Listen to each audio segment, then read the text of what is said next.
Diane Douglas's office is defending her decision to appoint a young Earth creationist to help review and change state education standards on evolution.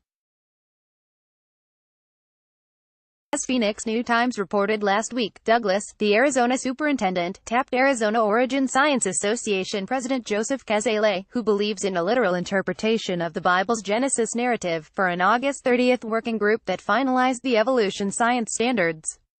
In interviews following the article's publication, the superintendent's chief of staff, Michael Bradley, said, "We wanted to include a wide variety of views so that we'd get the best product possible." When asked whether it was right to give a role at the Department of Education to a person with fringe views, Bradley argued that Kazale represents a religious constituency. "We wouldn't consider Christianity a fringe view," Bradley said. He added that Christian religious beliefs are widely held by a broad segment of Americans. Unprompted, Bradley explained that he is a Christian too, but that he does not share Kazale's uncompromising creationist views.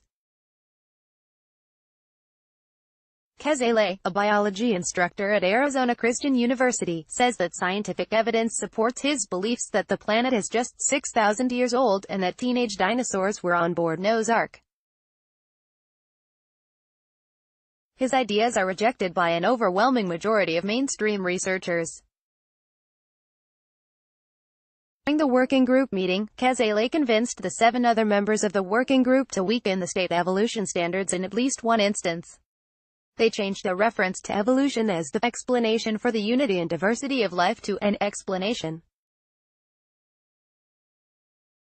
Joseph Kazale, 69, seen here in a Creationist YouTube video, was selected to serve on a Arizona Department of Education working group that reviewed science standards on evolution.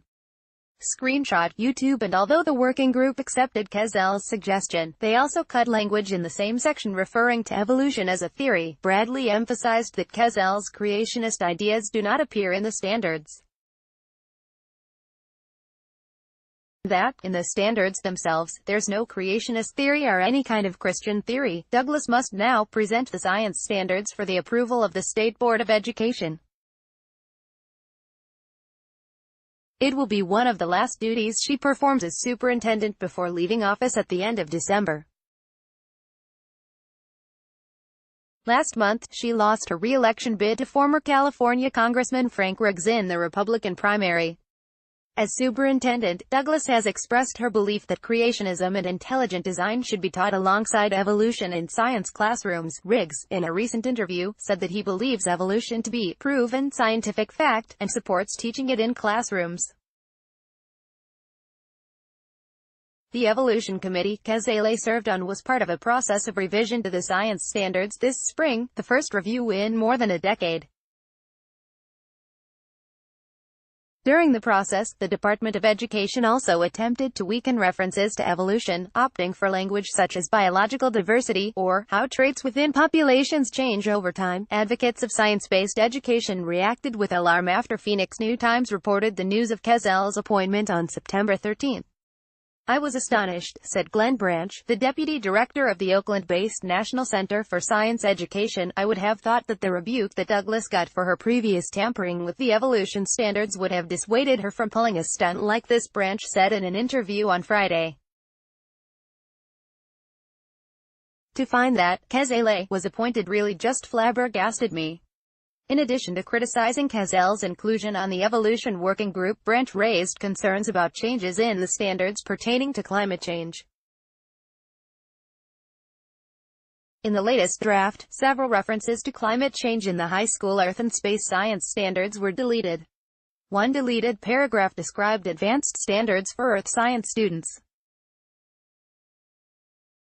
It asked them to analyze geoscience data and global climate model results to make evidence-based predictions of the current rate and scale of global or regional climate changes. Also struck was a paragraph that asked students to use a quantitative model to examine how human activity has affected changes to Earth systems.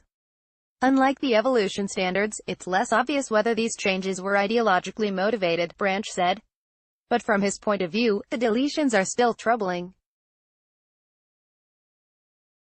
The earth science standards have historically been neglected in education standards, he said. Even though an earth science lesson is the most natural place to have a detailed discussion of climate change, those were things that high school students should know about, and it's unfortunate that they were deleted, regardless of what the motivation was, Branch said. When asked about the climate change edits, Bradley said that the changes were based on the fact that standards should name the core ideas that students ought to learn, whereas specific details can be left to individual school districts as they develop their science curriculum. The intent was not to eliminate ideas related to climate change, Bradley explained. We still have the climate change in there, he said. That has not been removed.